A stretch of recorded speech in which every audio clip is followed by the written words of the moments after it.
तो स्वागत है आप सभी का मराठी एकेडमी पर। और आज हम करने जा रहे हैं 1000 क्वेश्चन की सीरीज का नेक्स्ट पार्ट, जो कि कॉम्पिटिटिव एग्जाम के लिए बहुत ही महत्वपूर्ण है। तो चलिए देखते हैं हम आज के महत्वपूर्ण क्वेश्चन।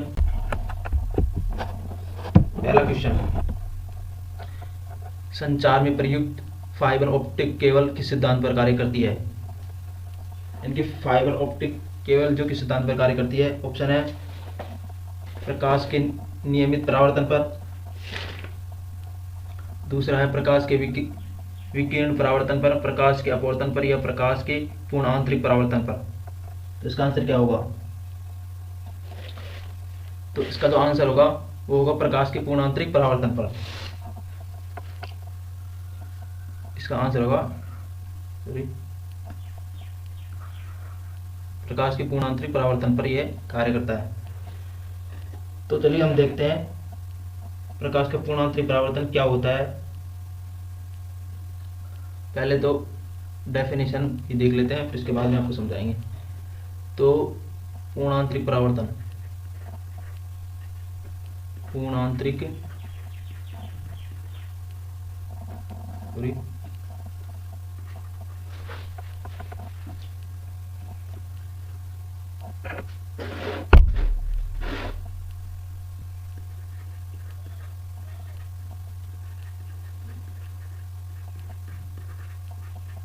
पूर्ण आंतरिक परावर्तन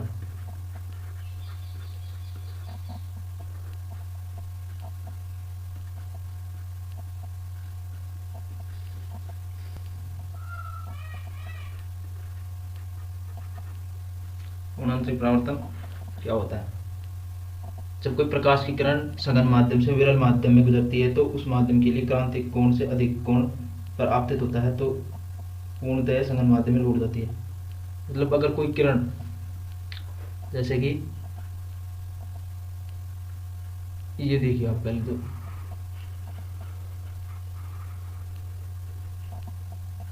ये होता है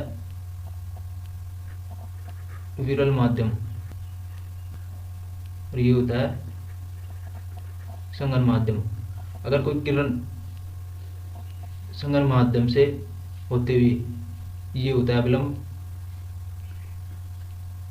ये जो किरण जा रही है ये होती है आपतित किरण। आपतित किरण अगर ये जाती हुई ऐसे मुड़ जाती है तो ये कोण R और ये कोण I, अपतन कोण और परावर्तन कोण R। फिर उसके बाद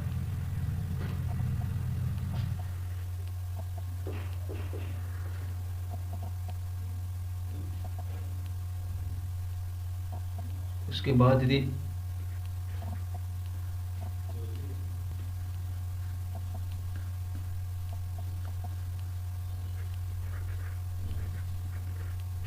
विरल माध्यम और सघन माध्यम, यदि किरण को, इसके कोण को और मोड़ा जाए तो ये मतलब और पास में से होकर गुजरेगी।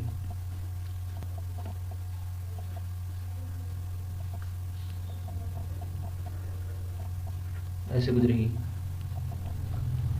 मतलब अगर इसको हम बढ़ाते जाएंगे तो ये नीचे होती जाएगी। तो एक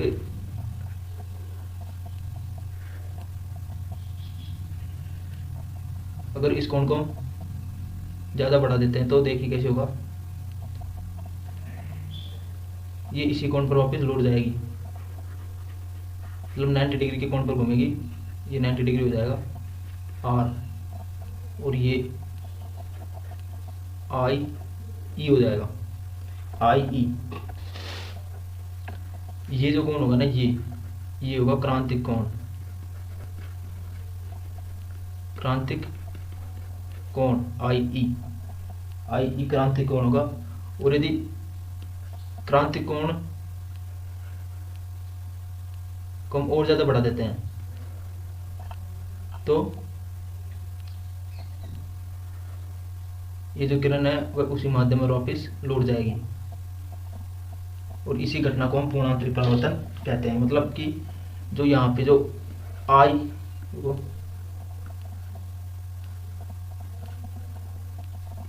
आई ई जो ई का मान यदि सॉरी एक मिनट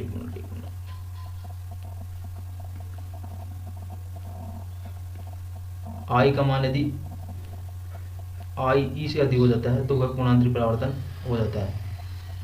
यानी कि जो आपतन कोण का मान यदि क्रांतिक कोण के मान से अधिक हो जाता है तो इस घटना को हम कहते हैं पूर्णांतरिक परावर्तन। यदि किरण संगन माध्यम से विरल माध्यम की ओर जा रही हो तो क्रांतिक कोण क्या होगा, आपतन कोण को इतना घुमाया जाए, यानी कि आपतन कोण को इतना बढ़ाया जाए कि वह जो परावर्तन कोण है वह 90 डिग्री पर चला जाए, तो वो एक क्रांतिक कोण कहलाता है, आपतन कोण के साथ बना हुआ। ये जो कोण होगा ये क्रांतिक कोण होगा। यदि ये किरण 90 डिग्री पर घूम जाती है तब जो आपतन कोण होगा वह ही क्रांतिक कोण होगा। तो ये हो गया।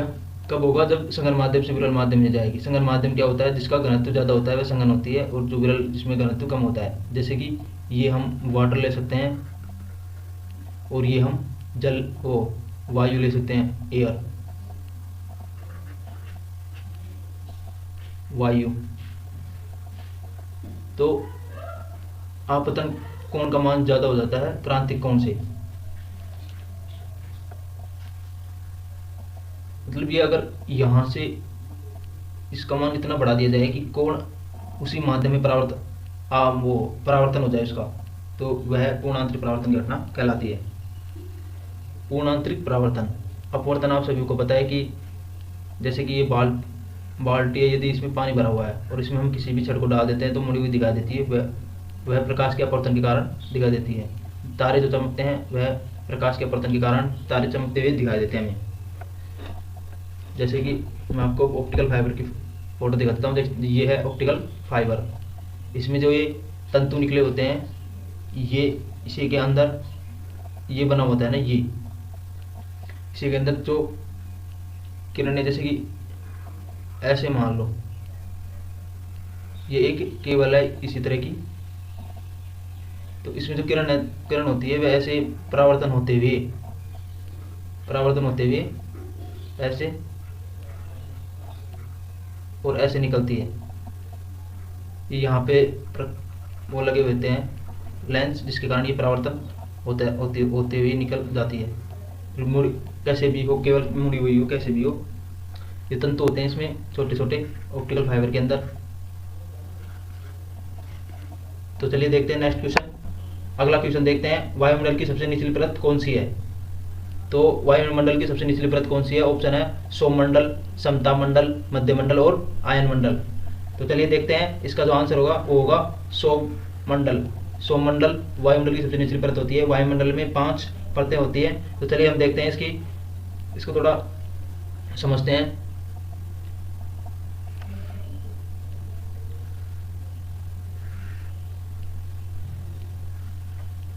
पांच हम बना देते हैं।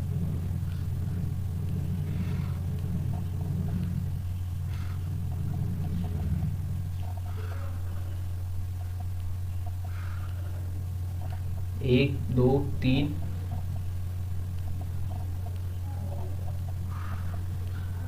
चार और एक।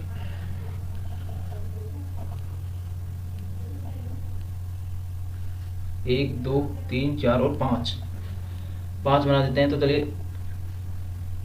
हम इनके नाम लिख देते हैं। ये होता है सौममंडल, ये होता है समतापमंडल,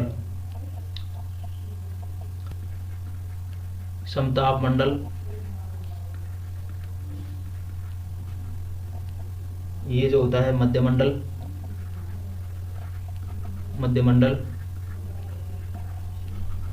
ये जो होता है आयनमंडल,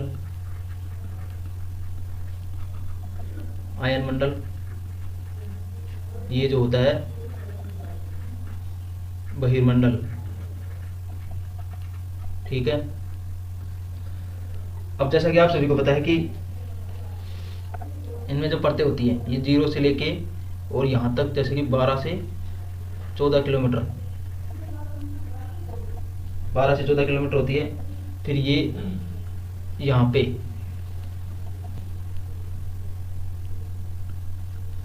यहीं पे ओजोन परत भी होती है, ये इसको बोलते हैं ओजोन परत।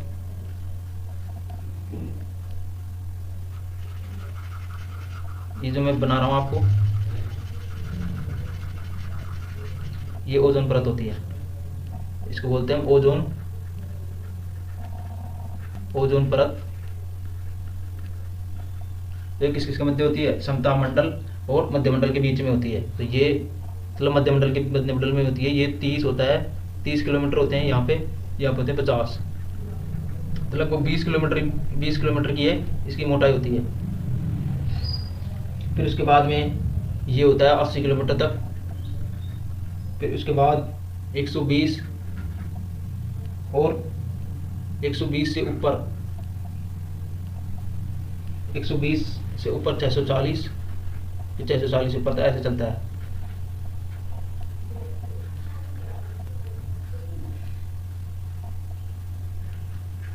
मैं लिख देता हूँ 1 मिनट को, किलोमीटर। ऐसे ये 5 परतें होती हैं, ठीक है। आप सभी को पता है यहाँ पे पहाड़, घर, ये सब होते हैं जहाँ पर हम निवास करते हैं, या सौमंडल होता है, ठीक है। और जो हमारे एरोप्लेन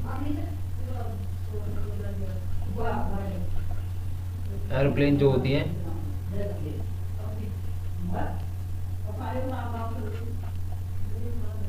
एरोप्लेन यहाँ पे जो समताप मंडल के अंदर होती है, वो एरोप्लेन यहीं पे चलती है।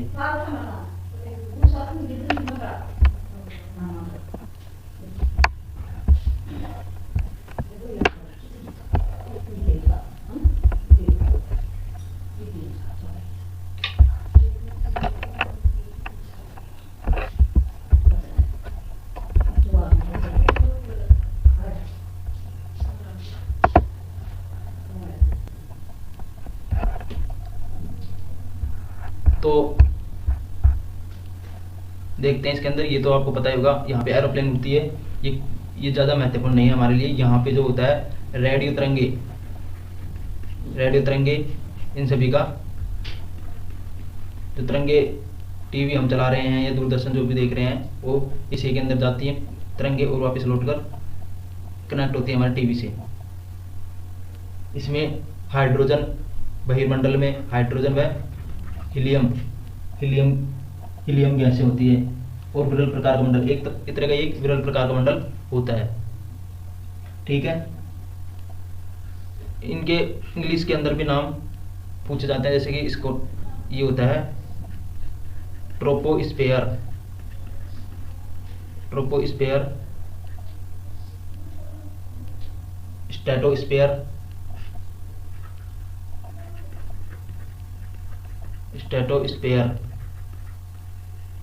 स्ट्रेटोस्फेयर, मेसोस्फेयर,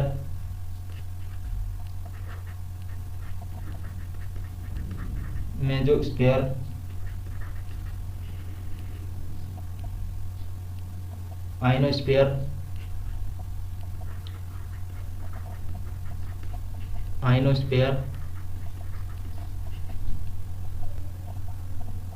और एक्सटर्न स्फीयर, इसको बोलते हैं एक्सटर्न स्फीयर।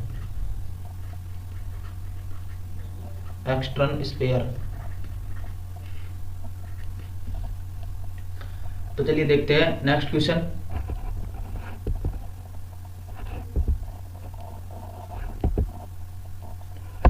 मेंडली द्वारा संरचित सारणी में तत्व किस आधार पर रखे गए हैं? तो मतलब जो मेंडली ने जो सारणी बनाई थी, वह किसके आधार पर बनाई थी? परमाणु क्रमांक के आधार पर, परमाणु द्रव्यमान के आधार पर, परमाणु आयतन के आधार पर, या परमाणु आकार के आधार पर? तो जो इसका आंसर होगा वो होगा परमाणु द्रव्यमान के आधार पर उन्होंने मेंडली के द्वारा सारणी बनाई गई थी। और परमाणु क्रमांक के आधार पर मोजले के द्वारा बनाई गई थी। मोजले के द्वारा परमाणु क्रमांक भी बनाई गई थी, जिसे आधुनिक आवर्त सारणी कहते हैं। Modern periodic table, modern periodic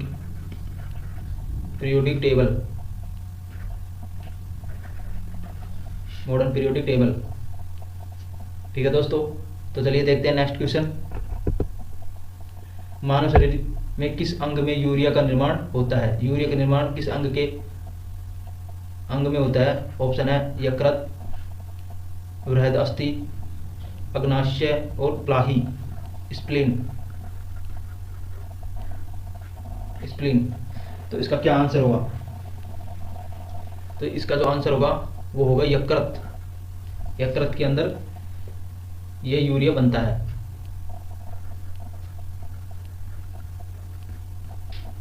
urea बनता है। जो यकृत होता है ना, इसके बारे में हम कुछ जानकारी लेते हैं। जैसे कि यकृत जो होता है धूसर रंग का होता है। धूसर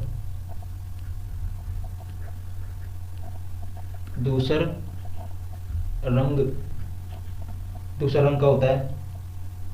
सबसे बड़ी ग्रंथि है, ये आप सभी बड़ा जानते हैं, यानी कि ये सबसे बड़ी ग्रंथि है।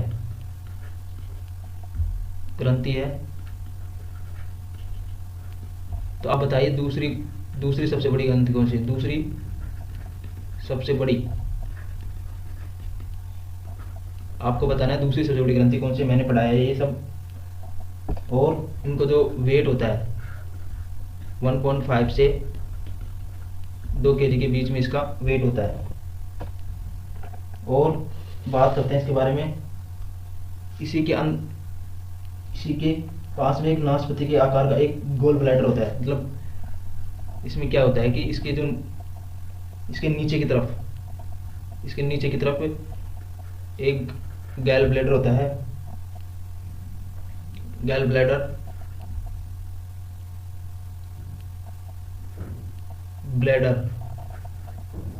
क्योंकि मैं बना देता हूँ उसको। गैल ब्लैडर होता है जिसे पित्ताशय कहते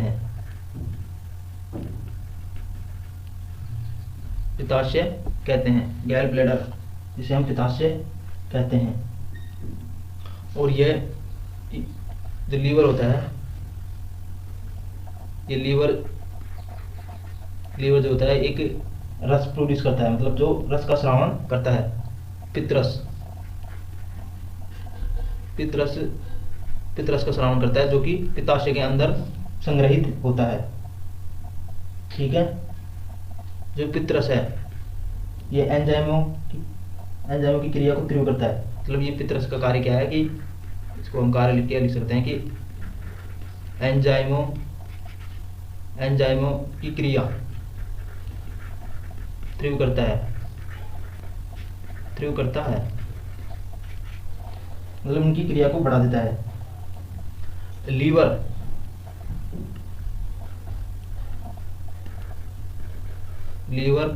जो कार्बोहाइड्रेट वापसी के अंतर्गत ग्लाइकोजन का निर्माण व संचय करता है। मतलब कार्बोहाइड्रेट के अंदर ग्लाइकोजन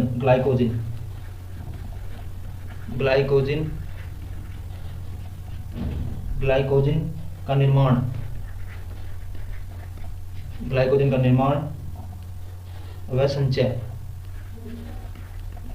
करता है। और नाइट्रोजन युक्त जो जहरीले पदार्थ हैं उनको वह यूरिया में कन्वर्ट कर देता है। मतलब जो भी नाइट्रोजन से युक्त जो पदार्थ होते हैं वह विषैले होते हैं और उनको वह यूरिया में कन्वर्ट कर देता है। अमोनिया को यूरिया के अंदर कन्वर्ट कर देता है। और ये जो कार्बोहाइड्रेट होता है,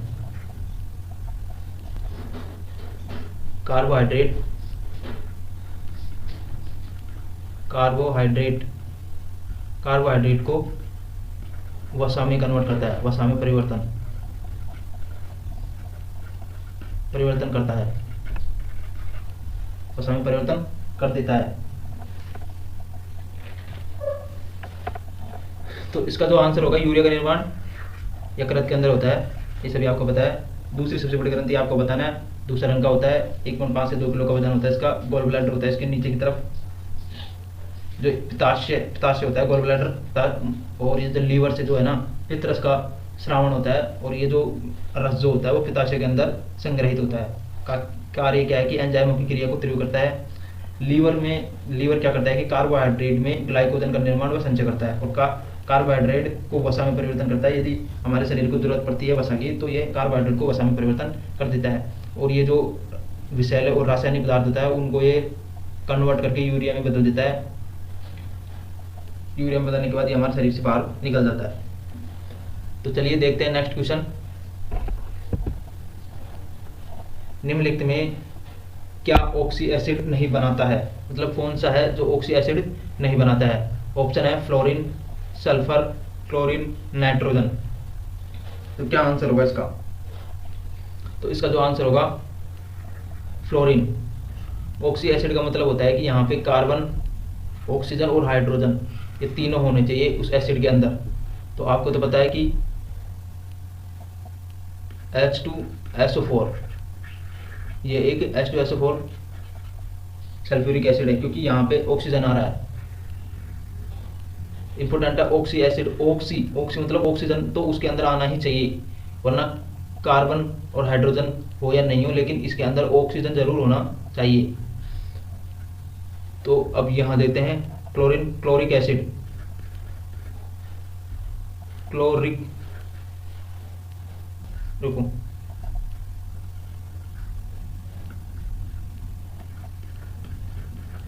क्लोरिक एसिड, क्लोरिक एसिड इसका क्या सूत्र होगा? तो इसका तो सूत्र होगा HOCl2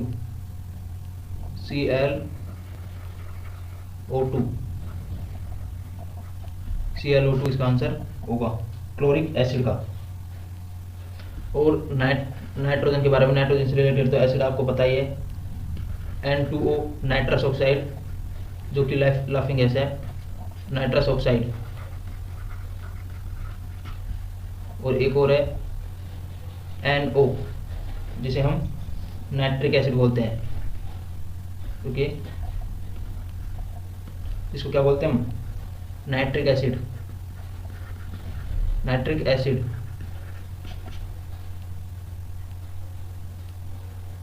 तो चलिए देखते हैं नेक्स्ट क्वेश्चन।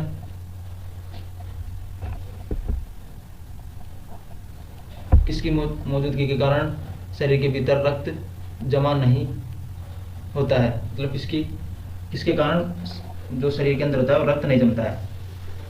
ऑप्शन है फाइब्रिन, प्लाज्मा, हीमोग्लोबिन और हिपेरिन। तो जो इसका जो आंसर होगा वो होगा हिपेरिन। हिपेरिन के कारण ही रक्त नहीं जमता है। आज हम बात करेंगे ब्लड क्लॉटिंग के बारे में। ब्लड क्लॉटिंग,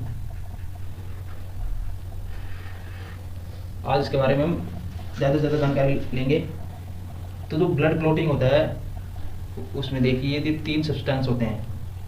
एक तो होता है थ्रोम्बोप्लास्टिन,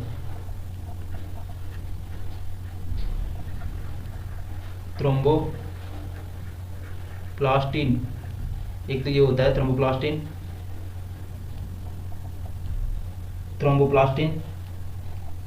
प्रोथ्रोम्बिन, एक होता है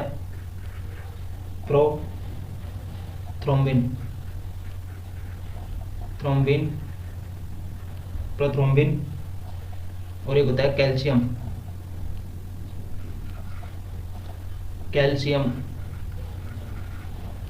कैल्शियम और थ्रोम्बिन। तो ये अभिक्रिया करते हैं और ये बना देते हैं थ्रोम्बिन।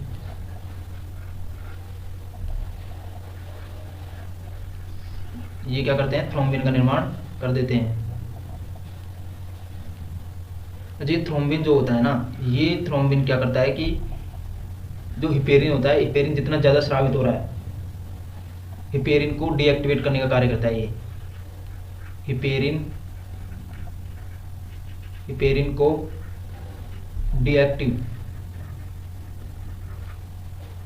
डीएक्टिव करता है। मतलब कि हिपेरिन अगर स्रावित हो रहा है तो उसको रोकने का कार्य कौन करता है? थ्रोम्बिन। याद रखिएगा, बहुत इंपॉर्टेंट है थ्रोम्बिन। अब बात करते हैं ये थ्रोम्बोप्लास्टिन, ये एक पदार्थ होता है जो रक्त के अंदर पाया जाता है। ये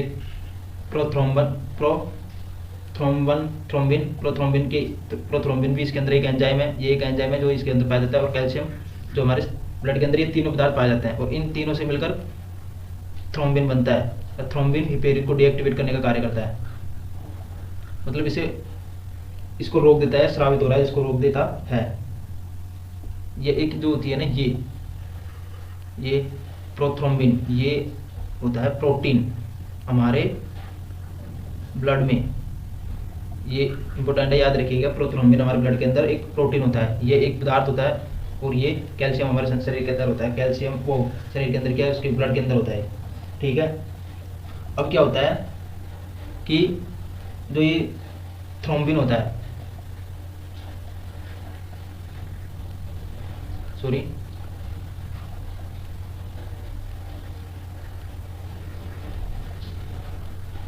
थ्रोम्बिन जो होता है वह फाइब्रिनोजन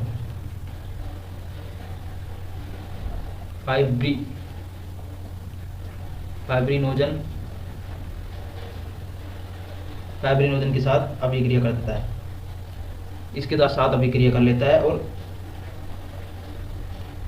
फिब्रिन यानी कि रेशा बना लेता है। जैसे कि यदि किसी के लग जाती है तो ये ऐसे ऐसे रेशे बन जाते हैं, ऐसे ऐसे रेशे बन जाते हैं, और इन रेशों के अंदर प्लेटलेट्स आप सभी को पता है, ब्लड कार्पसूल्स, जिसको हम क्या कहते हैं, प्लेटलेट्स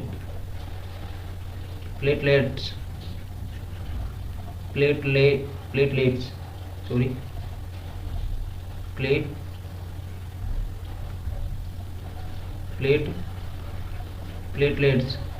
प्लेटलेट्स इनके अंदर धस जाती है या इसके अंदर फंस जाती है और ब्लड रुक जाता है। ये रेसे हो गए, ये रेसे इसी के अंदर बन जाते हैं और ये प्लेटलेट्स इसमें जमा हो जाती है। तो इससे क्या होता है कि ब्लड क्लॉटिंग रुक जाती है। बात आगे समझ में? तो ये होता है ब्लड क्लॉटिंग का।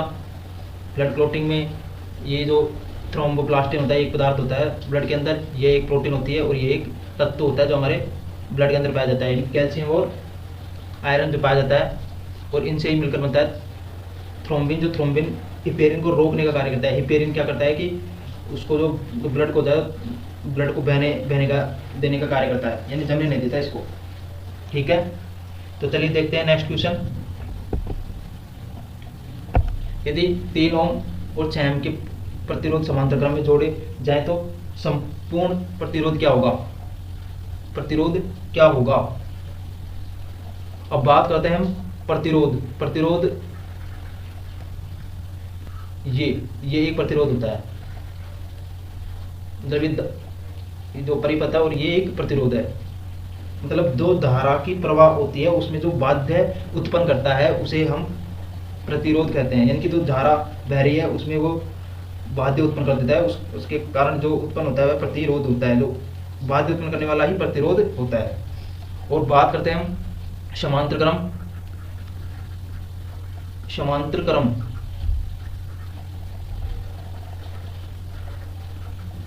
क्रम में जो प्रतिरोध होता है R = 1/R = 1/R1 + 1/R2, ये इसी के अंदर समांतर क्रम में जोड़े जाते हैं। ये समांतर क्रम का फॉर्मूला होता है, आपको बात तो श्रेणी क्रम भी होता है। एक श्रेणी क्रम में डायरेक्ट याद रखिएगा R = R1 + R2, ये श्रेणी क्रम का होता है। तो श्रेणी क्रम और समांतर क्रम से रिलेटेड क्वेश्चन आ सकता है। तो यहाँ पे समांतर क्रम है तो हम याद करेंगे 1/R = 1/R1 का मान क्या होगा? R1 का मान यहाँ पे 3 होगा और R2 का मान 1/R2 का मान 6 होगा, 1/6। अब इसको मान निकालेंगे हम तो क्या होगा? 9/18 और 1/2। तो R रिक्वायर्ड का मान कितना हो जाएगा? 2। आपसे होता है R रिक्वायर्ड मान 1/2 है, तो R रिक्वायर्ड का मान कितना होगा? R रिक्वायरमेंट का मान कितना होगा? 2। तो इसका जो आंसर होगा वो होगा 2 ओम। ध्यान रखिएगा ये इसकी इकाई है ओम, इसको हम ऐसे लिखते हैं, ऐसे, ठीक है। तो चलिए देखते हैं फिर नेक्स्ट क्वेश्चन। यदि 100 वाट वाले 10 बल्ब 100 वाट वाले 10 बल्ब 10 बल्ब प्रतिदिन 1 घंटा जलते हैं तो विद्युत ऊर्जा का उपयोग कितना होगा? विद्युत ऊर्जा का उपयोग कितना होगा? इलेक्ट्रिक एनर्जी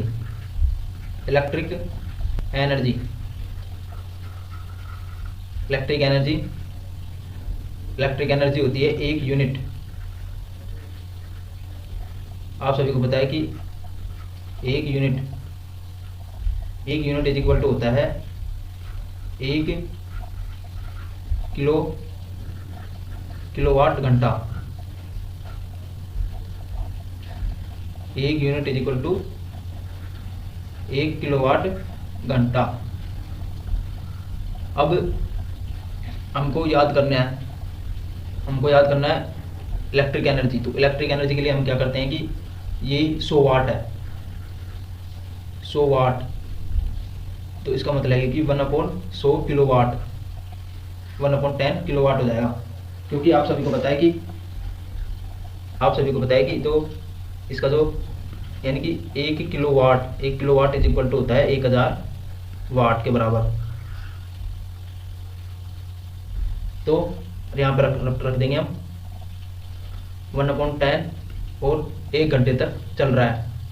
ठीक है, 1 घंटे तक चल रहा है। कितने बल्ब? 10 बल्ब 1 घंटे तक चल रहे हैं। तो 10 से 10 कट जाएगा और जो इसका आंसर हो जाएगा वो होगा 1 यूनिट। 1 यूनिट इसका आंसर हो जाएगा। क्योंकि हम किलोवाट को रख चुके हैं 1/10, 1 घंटे तक जल रहा है, हावर लिख दिया। और कितने बल्ब जल रहे हैं? अब जब ये हो गया तो बल्ब 10 जल रहे हैं तो 10 से इंटू करना पड़ेगा, तो इसका आंसर होगा 1 यूनिट। तो चलिए देखते हैं नेक्स्ट क्वेश्चन। परमाणु क्रमांक एटॉमिक नंबर कहते हैं। किसको हम एटॉमिक नंबर कहते हैं? तो इसका आंसर क्या होगा?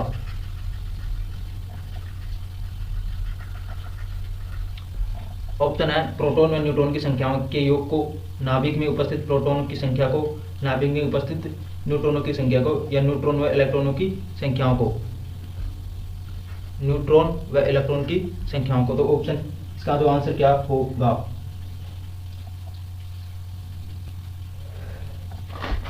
इसका जो आंसर होगा वो होगा नाभिक में उपस्थित प्रोटॉन की संख्या को ही परमाणु क्रमांक कहते हैं। जेड एटॉमिक नंबर, नाभिक में उपस्थित प्रोटॉनों की संख्या को। आप सभी को पता है जो जेड हो जाता है वह पी के बराबर भी होता है और ई के बराबर भी होता है। ठीक है, और ई जो बराबर होता है वो होता है जेड प्लस एन। अब यहाँ पे एन पी प्लस एन भी लिख सकते हैं और ई प्लस एन भी लिख सकते हैं। तो याद रखिएगा, ये बहुत इंपॉर्टेंट है ये फॉर्मूला। चलिए देखते हैं नेक्स्ट क्वेश्चन। आदर्श वोल्टमीटर का प्रतिरोध कितना होता है?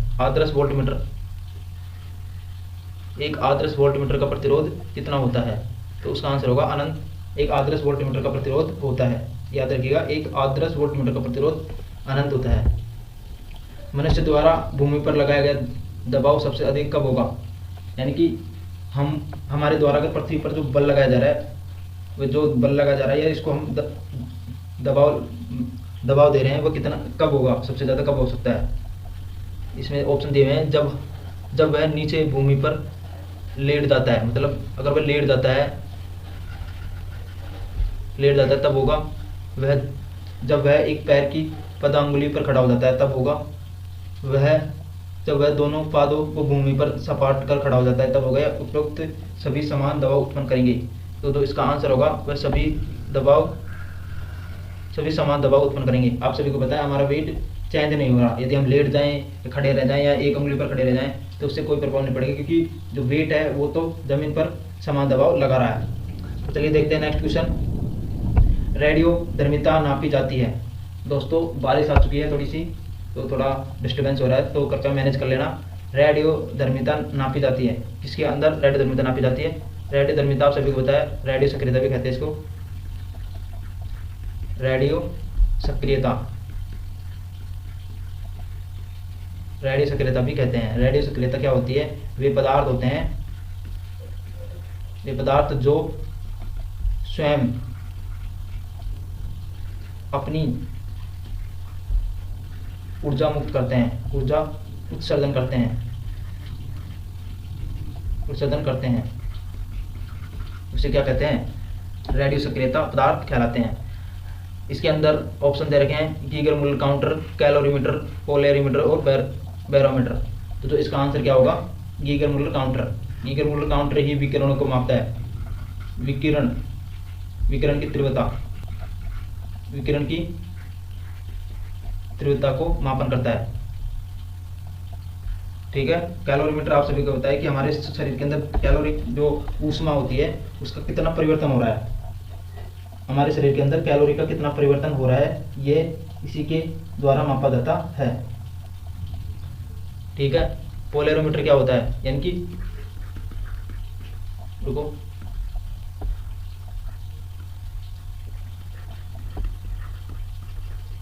ऊष्मा में परिवर्तन को मापता है। ऊष्मा में परिवर्तन को मतलब ऊष्मा में कितना परिवर्तन हो रहा है ये इसको मापता है। ठीक है दोस्तों। और पोलरीमीटर क्या होता है? पोलरीमीटर होता है कि घूर्णन कोण को मापता है। मतलब कोई भी चीज अगर घूम रही है, कोई भी वस्तु घूम रही है तो उसका कितना कोण बना रही है, यानी कि घूर्णन कोण, किस एंगल पे वह घूम रही है। घूर्णन कोण को मापना, कोण का मापना। और बैरोमीटर आप सभी को होता है मौसम के बारे में। यदि ये अचानक गिर जाता है, इनकी बैरोमीटर यदि अचानक गिर जाता है, मतलब उसकी सुई अगर अचानक गिर जाती है तो इसका मतलब है कि वहाँ पे आंधी तूफान तथा बारिश होने की संभावना बहुत ज़्यादा बढ़ जाती है। ये ऐसे अगर इस दिशा में मतलब यहाँ पे है, अगर ये ऐसे नीचे इसकी सुई नीचे गिर जाती है अचानक तो वहाँ पे आंधी तूफान तथा बारिश आने की संभावना बढ़ जाती है। यानी कि मौसम से संबंधित, मौसम का अध्ययन करता है ये बैरोमीटर। और रेडियोधर्मिता की इकाई याद रखिएगा, बहुत ही महत्वपूर्ण है। पूछी जाती है कि ये किसकी इकाई है। जो इसकी जो इकाई होती है वह क्यूरी और बेकेरल रेडियोधर्मिता की इकाई है। इंपॉर्टेंट है, याद रखिएगा। चलिए देखते हैं नेक्स्ट क्वेश्चन।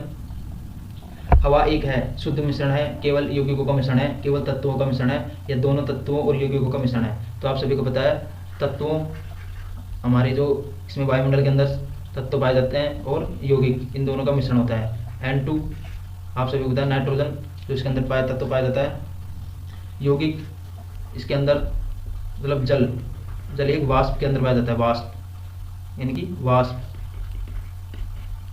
वायु के अंदर ही पाया जाता है। और सभी प्रकार की गैसों का मिश्रण इसके अंदर पाया जाता है। तो इसका जो आंसर होगा वो होगा डी, यानी कि तत्वों और यौगिकों का मिश्रण होता है। तो चलिए देखते हैं नेक्स्ट क्वेश्चन। निम्नलिखित में से कौन सा एक मिश्रण नहीं है? इस बात आप सभी को पता है मिश्रण है ये जिसके अंदर जो आयरन होता है उसके अंदर टिन विन मिला दिया जाता है। टिन या और जो धातुओं का मिला दिया जाता है इसके अंदर, इस बात के अंदर। कांच भी एक मिश्रण होता है। लेड के अंदर मतलब इसको ठोस बनाने के लिए उसके अंदर कुछ पदार्थों का मिक्स किया जाता है। पीतल तो आप सभी को पता है Cu+Zn, इनकी कॉपर व जस्ता। ग्रेफाइट एक मिश्रण नहीं है। ग्रेफाइट कार्बन का अपर रूप है।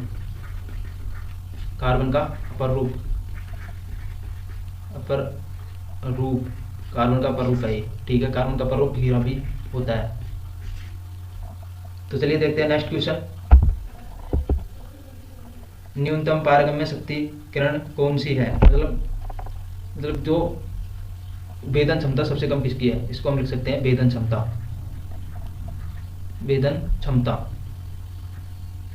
यानी कि भेदन क्षमता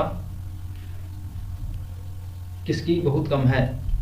यहाँ पे ये बीटा है, यहाँ पे ये गामा है, ये अल्फा है, अल्फा बीटा गामा, और ये डेल्टा है। तो इसका क्या आंसर होगा?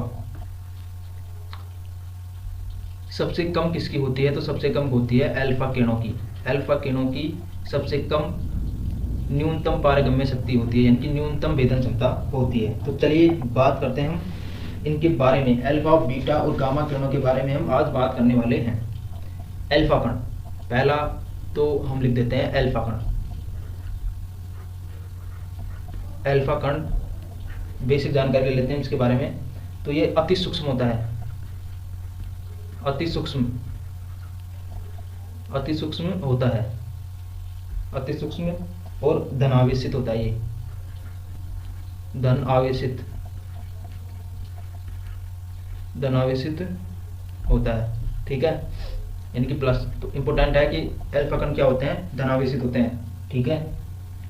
जैसे कि आप सभी को पता है हीलियम प्लस, ये अल्फा कण उत्पन्न करता है। वेग के बारे में बात करते हैं तो वेग जो होता है वह प्रकाश के वेग से, प्रकाश का वेग का 1/10 होता है, मतलब प्रकाश का जितना वेग है उसका 10वां भाग होता है इसका अल्फा कण का वेग। द्रव्यमान अधिक होता है, द्रव्यमान अधिक होता है इसका, और इसी के कारण इसकी गतिज ऊर्जा भी अधिक होती है, गतिज ऊर्जा अधिक होती है क्योंकि द्रव्यमान अधिक है। तो चलिए बात करते हैं हम बीटा किरणों की। बीटा किरण याद रखिएगा, इनका मेन प्रॉपर्टी ये धनावेशित होते हैं, इनका याद रखिएगा, ठीक है। अब बीटा किरणों के बारे में बात करते हैं। बीटा किरणें जो होती हैं वे ऋणावेशित होती हैं, पहले तो याद रखिएगा ऋणावेशित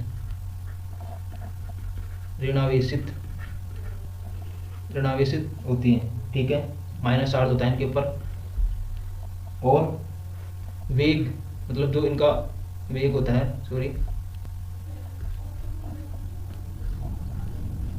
वेग जो होता है, वेग 1/10 इंटू लाइट ऑफ स्पीड, मतलब प्रकाश की वेग का 9/10वां भाग बीटा किरणों का होता है, ठीक है। यह अत्यंत सूक्ष्म होता है, यह जो होती है यह अत्यंत सूक्ष्म होती है, अत्यंत सूक्ष्म। वो तो अति सूक्ष्म होता है, यह अत्यंत सूक्ष्म होती है। द्रव्यमान कम होता है, द्रव्यमान कम होता है, इसके कारण इसकी गतिज ऊर्जा भी कम होती है, ठीक है। अब बात करते हैं गामा किरणों की। गामा किरण ये होती है उदासीन,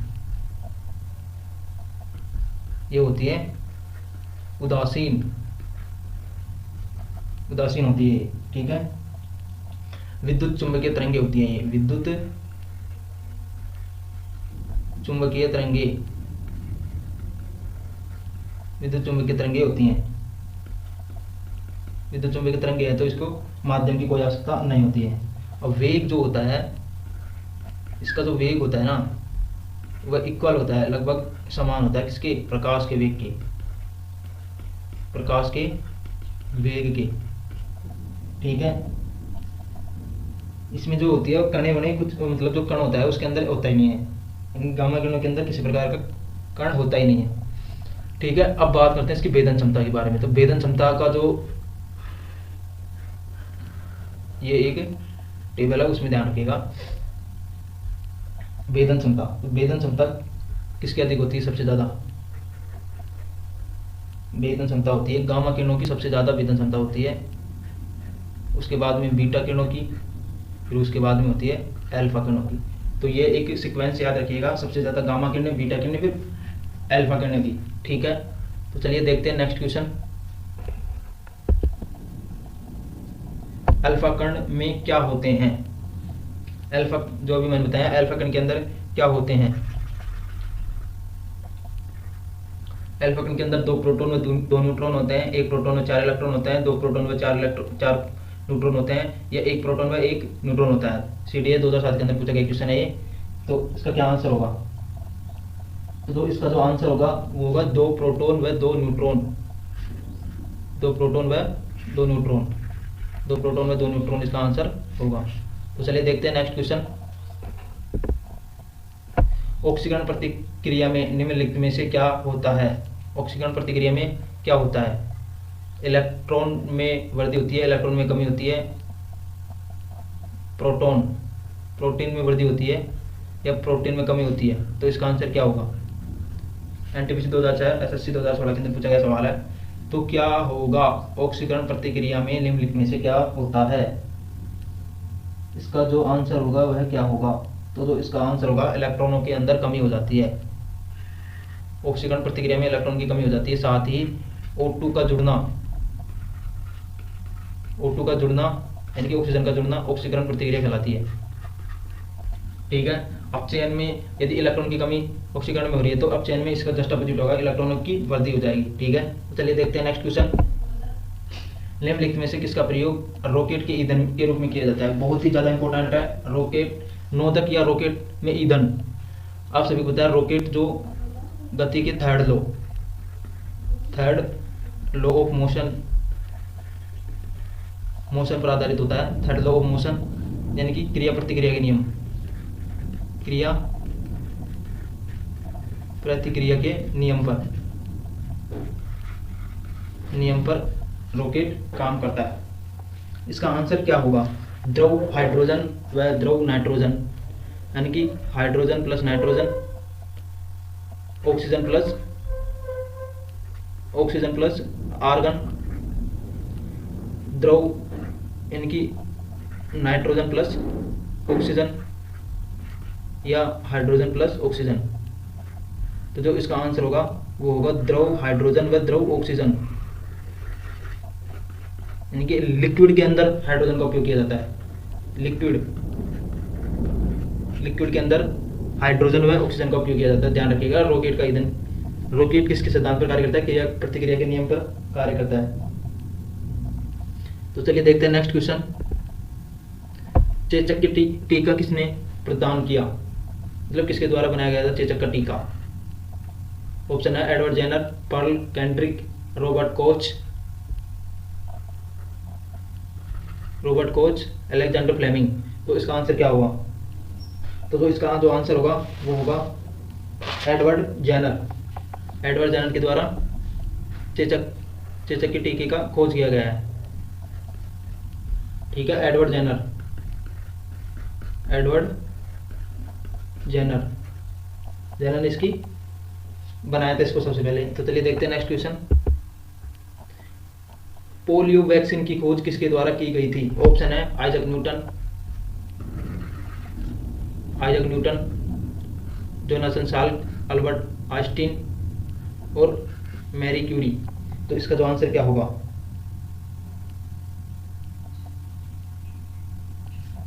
इसका आंसर क्या होगा? पोलियो वैक्सीन की खोज किसके द्वारा की गई थी? तो जो इसका आंसर होगा वह जोनासन साल्क के द्वारा की गई थी। तो चलिए देखते हैं नेक्स्ट क्वेश्चन।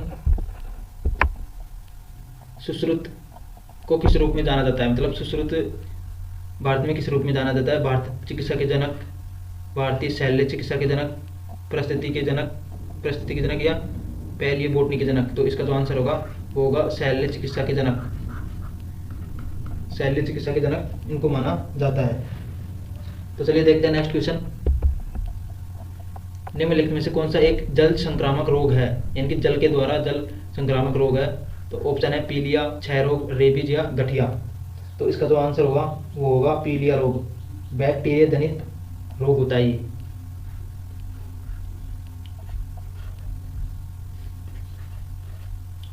बैक्टीरियल जनित रोग है ये। और ये जो कौन सा बैक्टीरिया करता है इसको? तो उसका होगा स्पाइरा जीवाणु,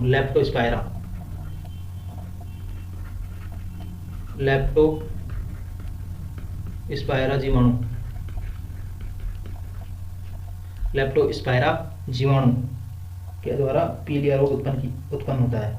बात करते हैं क्षय रोग। तो क्षय रोग के बारे में आप सभी को बताया, टीबी होता है और इसका जो जनक होता है वो माइकोबैक्टीरियम ट्यूबरक्लोसिस, माइकोबैक्टीरियम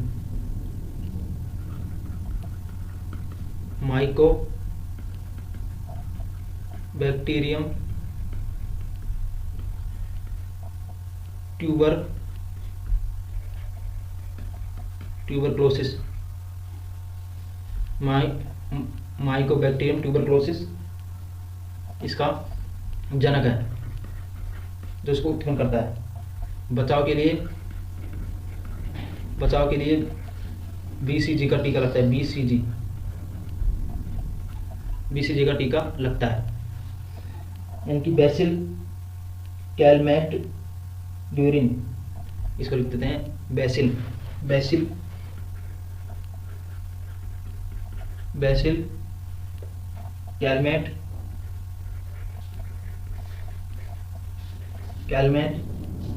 ड्यूरिन।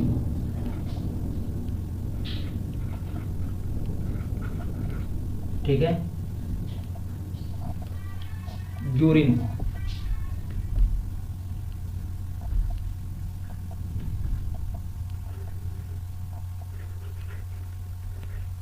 इनकी बेसिल कैलमेट यूरिन इसका आंसर होगा। टीका है एक तरह का जिसको लगाया जाता है।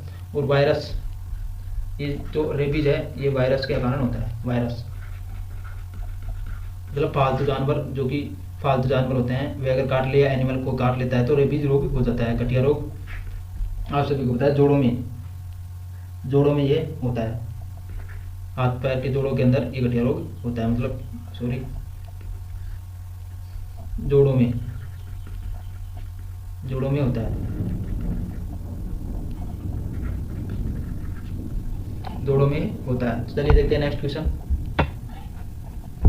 इलेक्ट्रोएन्सेफेलोग्राम निम्नलिखित में से किसकी निगरानी के लिए उपयोग किया जाता है? इलेक्ट्रोएन्सेफेलोग्राम किसकी निगरानी के लिए उपयोग किया जाता है? तो इसका आंसर होगा, वो होगा मस्तिष्क की निगरानी के लिए ये उपयोग किया जाता है। तो चलिए देखते हैं नेक्स्ट क्वेश्चन। रक्त में आरबीसी के बनने पर कौन सी स्थिति बन जाती है? मतलब आरबीसी यदि बढ़ने लग जाती है तो क्या होगा? एनीमिया हो जाएगा, पॉलीसाइथेमिया हो जाएगा, हीमोफीलिया हो जाएगा या ल्यूकेमिया हो जाएगा। तो इसका आंसर होगा पॉलीसाइथेमिया। पॉलीसाइथेमिया एक रोग होता है जो हो जाएगा इसके कारण, अगर आरबीसी की अगर बढ़ जाती है तो। बात करते हैं एनीमिया। एनीमिया आप सभी को बताया आरबीसी की मात्रा कम हो जाने के कारण, यानी कि आरबीसी की मात्रा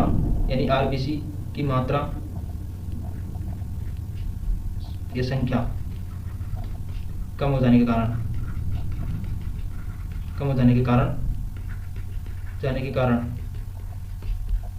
ये होता है।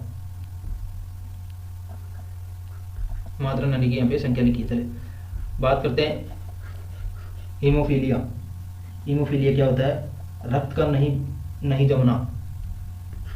नहीं जमना ही हीमोफीलिया है। हीमोफीलिया जो होता है हीमोफीलिया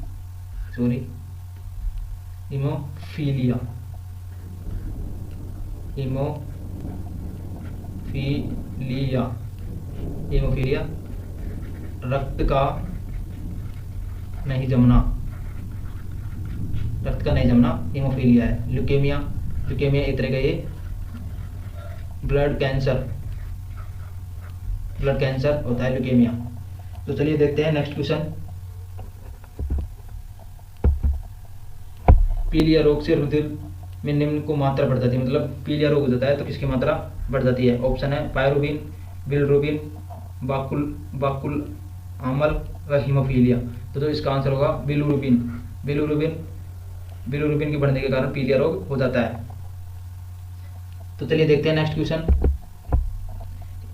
हेपेटाइटिस नामक बीमारी से कौन सा अंग प्रभावित होता है? मतलब किसको प्रभावित करता है? हेपेटाइटिस मानव के किस अंग को प्रभावित करता है? ऑप्शन है जिगर, अग्नाशय, तिल्ली या छोटी आंत। तो इसका आंसर होगा जिगर को ये सबसे ज़्यादा प्रभावित करता है।